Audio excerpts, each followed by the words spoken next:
We've all at some point sat there and thought to ourselves, where has Halo Infinite gone wrong? Will Halo Infinite ever go back to where it needs to be? And are 343 and Microsoft actually working on something in the background besides Halo Infinite? We've heard a lot of rumours floating around the tinterweb for a long time now, speculating that 343 Industries have scrapped Halo Infinite's 10-year plan all the way back in January, and that Microsoft are just not happy with 343 and the way that this franchise has been managed, and the way Halo Infinite has performed. This video is going to be absolutely jam-packed with information, rumours from industry insiders, and essentially do a little bit of detective work for ourselves and put together a case as to why I personally think that Halo Infinite is being supported by a skeleton staff crew currently, whilst the majority of 343 Industries are working on Halo's new IP, which will be coming rumoured between 2025 and 2027. Now, yes, a lot of people are going to say that these sources are all trust me bro. Some very well might be, but it's not directly the sources that I'm putting weight on in this video.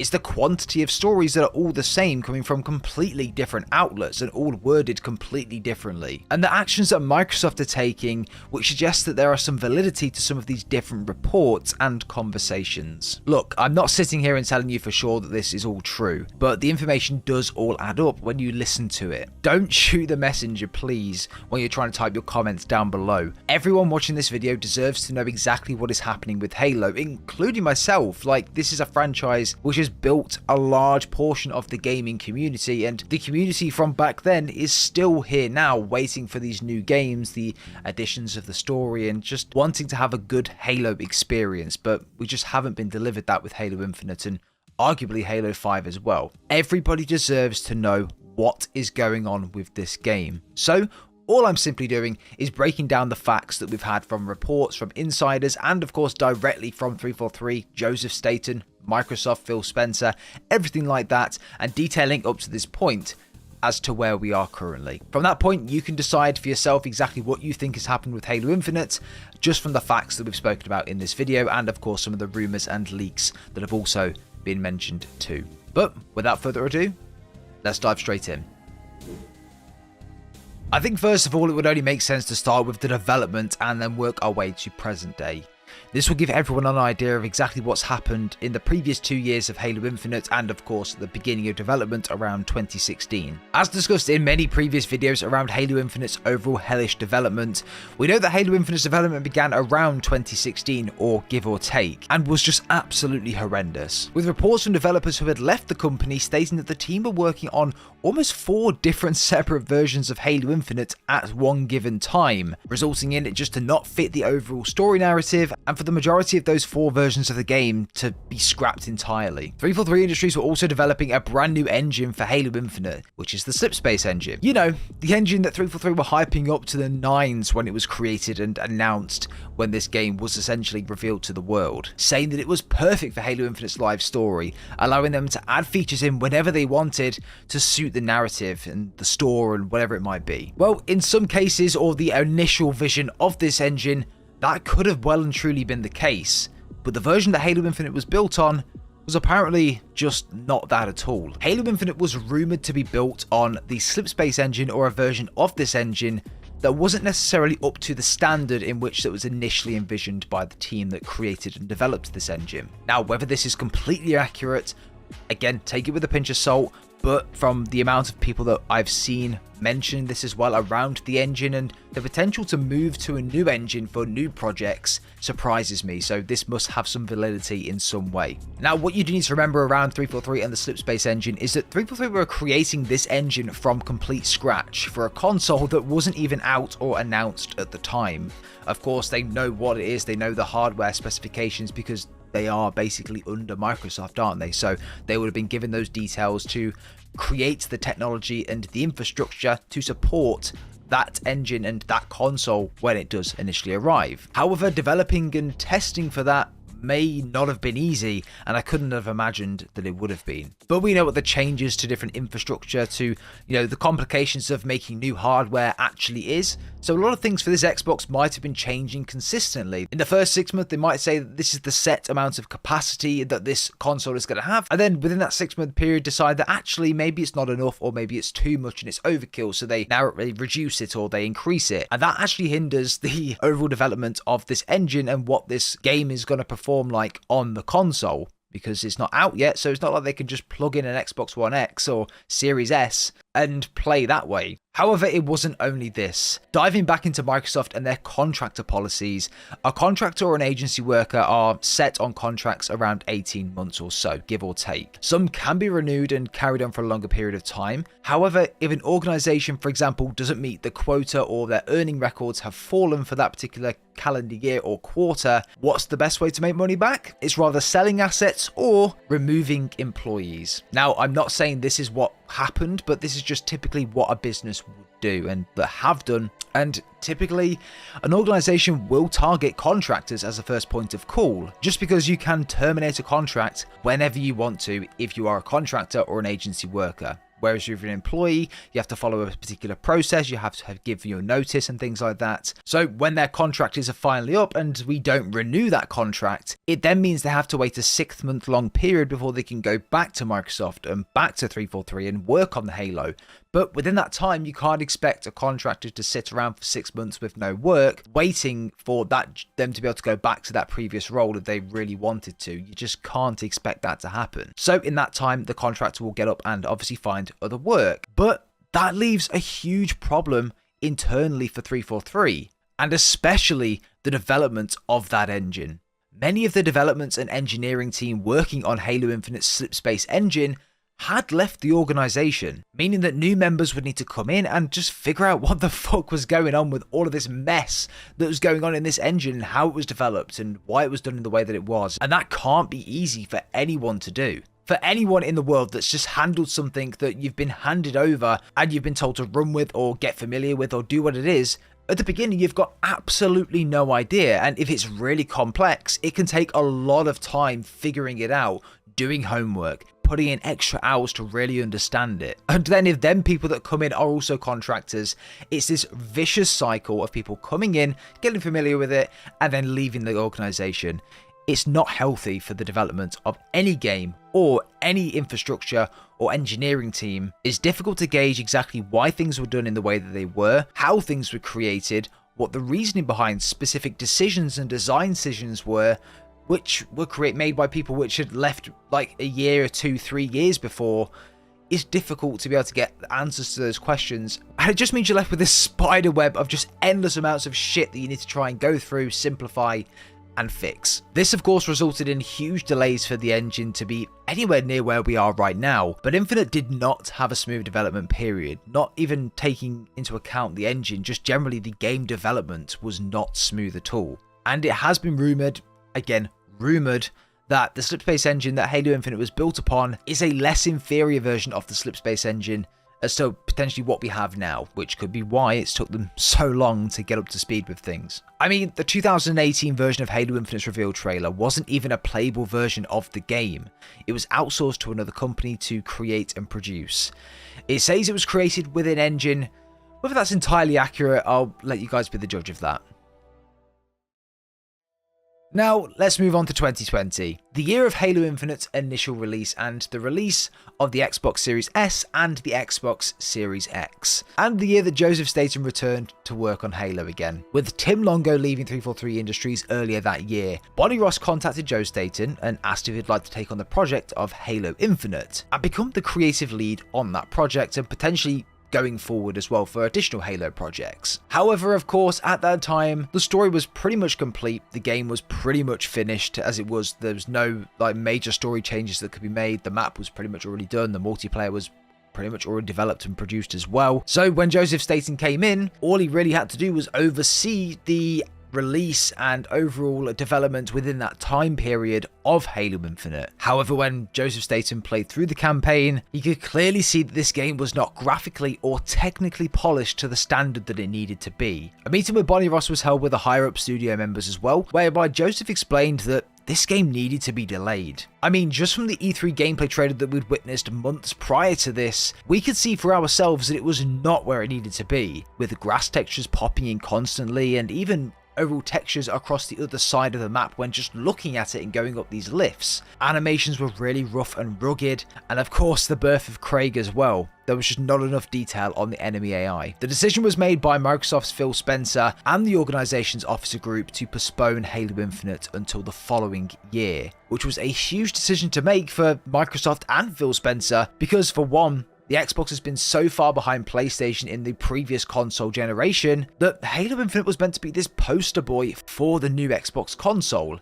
And without it, it launched with a very lackluster amount of exclusives or titles that excited people. Not to mention either, but COVID really impacted this game early on in development, with the teams needing to pack up all of their things from the office and carry on development at home. It was a learning curve and a tough time across the gaming industry for developers in general. Not to mention that dev tools weren't really something that was meant to be accessible working from home. A lot of dev tools for home working didn't exist before COVID, so a lot of them had to be developed and changed for people to be able to log on from home and do their work. That massively impacted and delayed things for so many development studios and organizations across the gaming industry. So what happened within that year that it was delayed? Well, it was a year of polishing, campaign level and open world cuts, along with just generally figuring out this work from home life. It was a lot for the studio, and to be honest, the game that we did get, I'm really surprised it turned out as good as what it did, campaign wise anyway. So much was removed from the game, and the remaining elements of the game that the team thought that they could finish within this year, 10-month period or whatever it might have been, was extremely polished, and I've got to give 343 props for that. The campaign, I never ran into any issues with it when playing through. Even on the co-op flight, nothing at all. I thought the campaign was extremely polished. Yes, there's literally nothing to do on it once you finish the game, but the experience of going through it, no issues at all pretty much.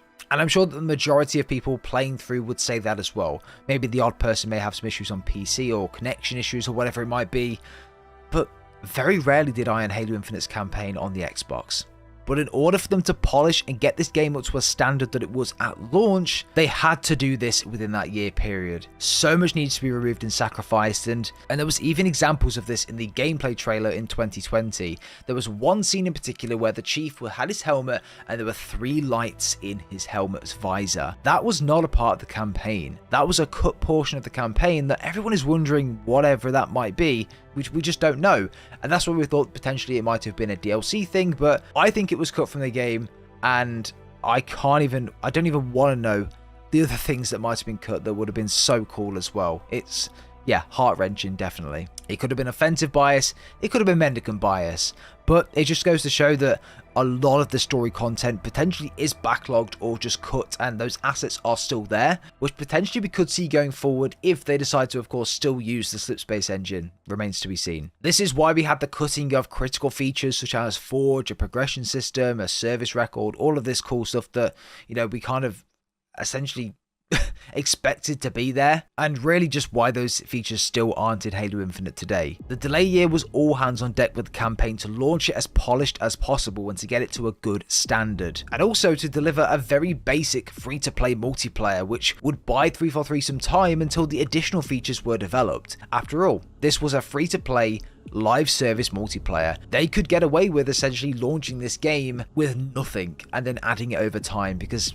that's what modern gaming is, right? However, around November or December time, to be fair, it was just after Halo Infinite had launched, Microsoft filed for a trademark name, Halo the Endless. At this time, including myself, I thought that this was going to be some form of campaign DLC after completing the game, with Halo the Endless being obviously the title and us meeting the Endless or hearing about them for the first time in Infinite, with Joseph Staten also mentioning that Halo Infinite would have some in-game expansions as well going forward, and that we wouldn't just have this sole campaign mode. This is where a lot of the community, not just myself, did get this sort of thought and theory from. But something did feel off about this, and I've said this in previous videos around this time as well. The game launched in the same month that the trademark was filed. Yes, it might have been for campaign DLC, but if it was, do you not think that Microsoft would have filed that trademark months before or in advance? Would you not think they would have had the idea of this DLC like the beginning of the year? Why are Microsoft filing for a new trademark for a Halo game, or expansion in this case. When a game has just come out, surely it would be under the same name or trademark Halo Infinite and just have different expansions? No? This is what got myself and a lot of the community thinking that something's a bit off here. I'm pretty sure 343 is working on another Halo project that isn't Halo Infinite. Fairly sure. Not 100%, but...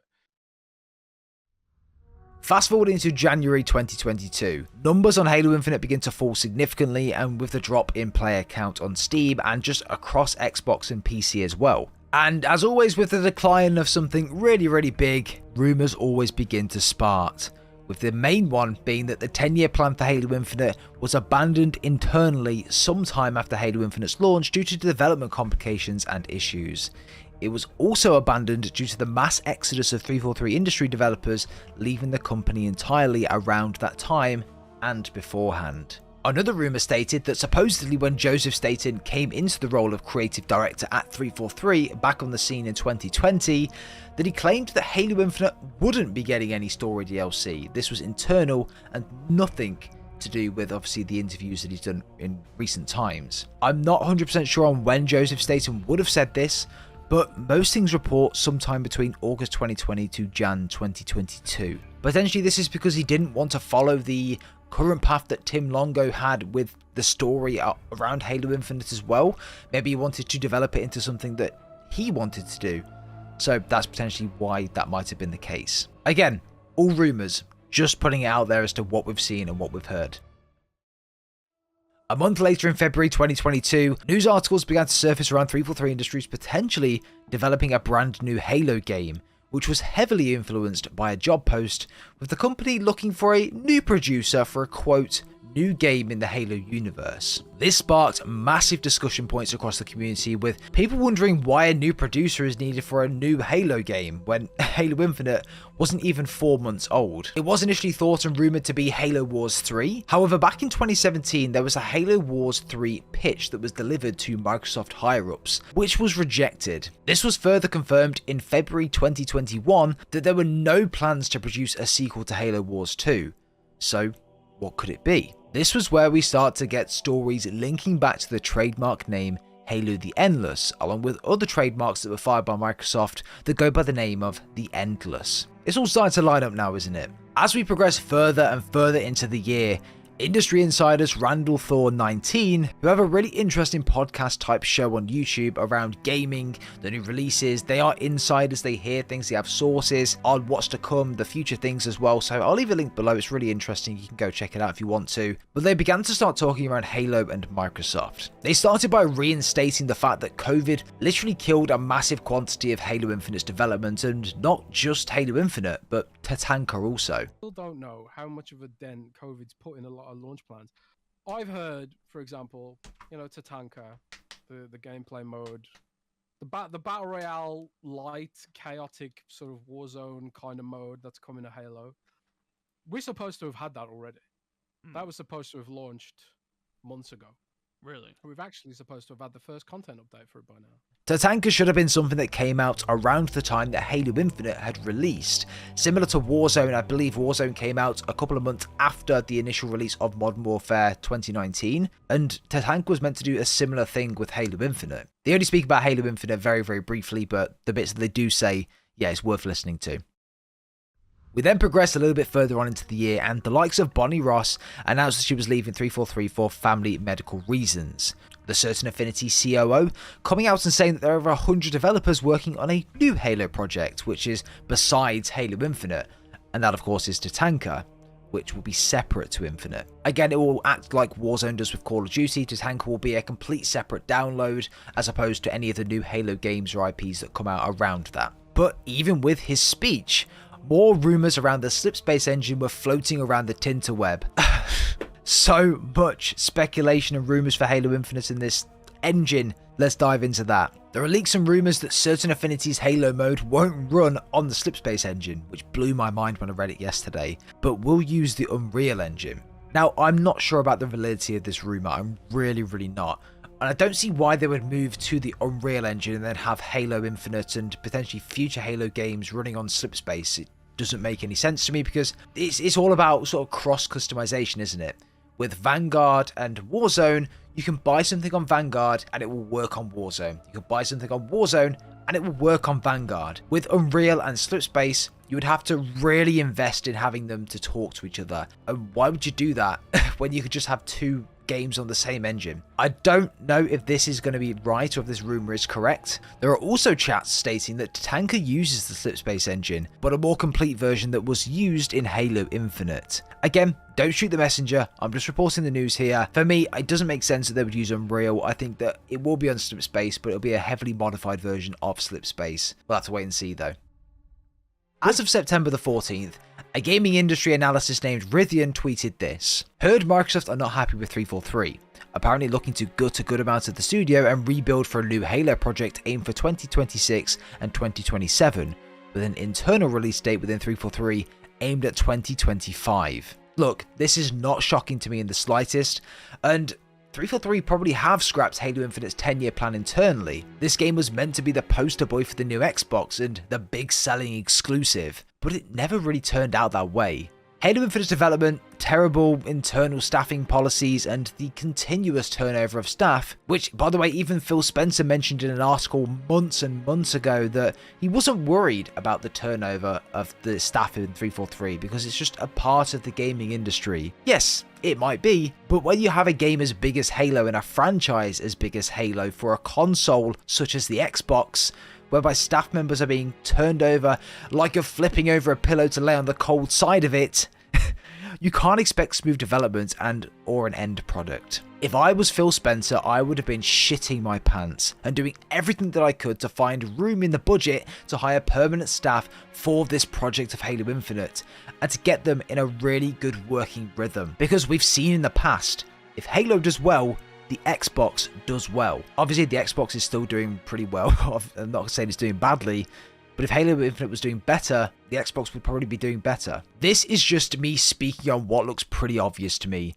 but I think that Microsoft are having huge shifts in personnel at 343 because of one reason in particular. Bonnie Ross departing her role, whether it being a family emergency or medical issue or other reasons, I don't want to speculate on that, but I'll leave that down to your decision. With David Berger, who was responsible for the development of the Slipspace engine, also announcing his departure from the company, who's been with the company, by the way, since 2008, whilst also including as well Halo Infinite's art director Nicholas Sparth and head of design Jerry Hook, leaving the organisation too. There is such a clear intervention from Microsoft here. And personally for me, I think Halo Infinite is being worked on by a skeleton crew within 343, which is why they're having so many resource problems when fixing the likes of desync quickly or whatever this might be. 343 Industries have approximately 450 employees, give or take, working for them as of now. You're telling me that 450 employees is not enough to fix server lag and desync, or develop, polish, and add Forge,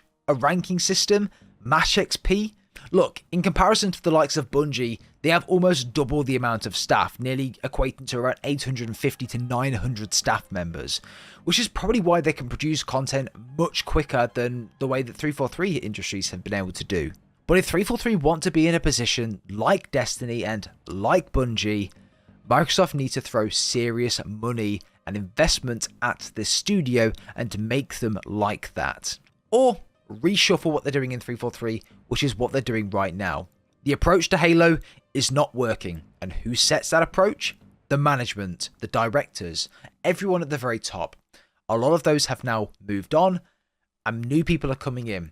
The future of Halo Infinite has got to be different from this point on, and with new people coming into these roles, I really do believe that it will be. So I'm excited to see where this franchise goes. How long it will take before we get that, I don't know. It's going to be a long time, I think, before we get something new for Halo. Unfortunately, it's just how it is at this point. I would rather wait for change to come rather than just not have it and be miserable for the rest of my life with Halo. So yeah, that's a positive, I suppose. And well, that leaves us with present day. Today is the 27th of September 2024. And we're no closer to finding out what the next Halo game is going to be. But there have been some sort of leaks, rumours, additional things that have come out in the last month or so which can dictate to us as to what actually went on behind the scenes and what was going on and why things were canned. And one of those things was campaign DLC was in fact created at 343 Industry, not officially, but it was there, but it was canned by the upper management to focus on multiplayer. We know this from Sketch. We've heard this and had this from so many different people internally within 343 come out and say that they're focusing now fully on multiplayer. They have been for the past 2 years. And well, we had confirmation from Rebs Gaming today on that. I'll leave the link to the video down below in the description, of course, Rebs' channel as well. Go show him some love, go check out the video. But what he's reported, an exclusive report, is that his sources from 343 Industries have said that within the time frame of 2022, or I think the mid of 2022, there was in fact some campaign DLC that was created by the team that wasn't anything that was for a project as such. It was just in anticipation for campaign DLC or additional story progressions that were going to be essentially going on. We all know that campaign DLC was meant to happen for Halo Infinite and potentially over a 10-year period for its 10-year plan, but it never happened because of the state of the game. So the higher-ups focused everyone's attention on the multiplayer because that's what makes the big bucks. So there was campaign DLC that was created. It was a thing that was meant to happen, and for those that said it wasn't meant to happen, this is all the proof you need. There was, in fact, campaign DLC created for Halo Infinite, but it never seen the light of day.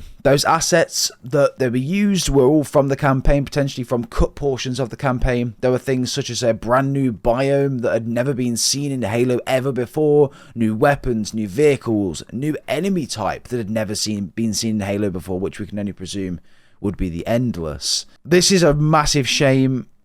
It still hurts me to this day to talk about Halo Infinite's campaign DLC, because when the game first came out, I was so up for it, I was so into it, I was so engrossed in Halo Infinite's story, in campaign DLC for the future, that I got myself really excited for the prospect of that happening, and of course, it never did.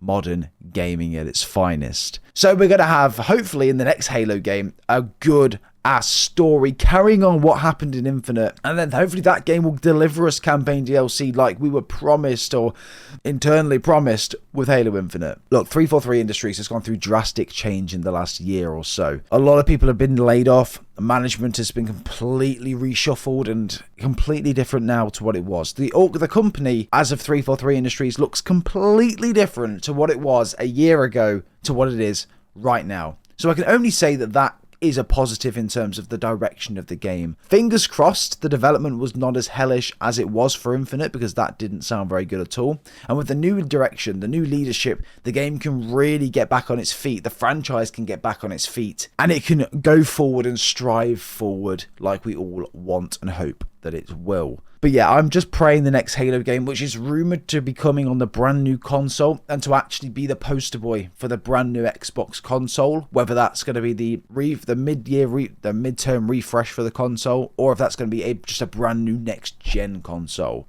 We've had the PlayStation 5 Pro announced the other week. I don't think Xbox are going to do the same, because they've beefed up the Series X for that exact reason, for it to be a generation-long console. So we'll have to wait and see on what happens there. But I think the new console, they're going to have the likes of Gears of War E-Day and the new Halo, which are going to be the poster boys of that console, and essentially the system sellers, where everything's going to be available on Game Pass, but only playable on Xbox and maybe PC.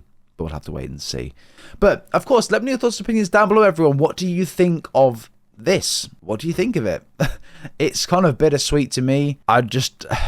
Yeah, but like, what, 4 years now after Halo, or 3 years after Halo Infinite released, and, you know, we're now only realising that campaign DLC was, in fact, created, not just concepted, but actually, like, it was being put together actively in the background in anticipation for its release.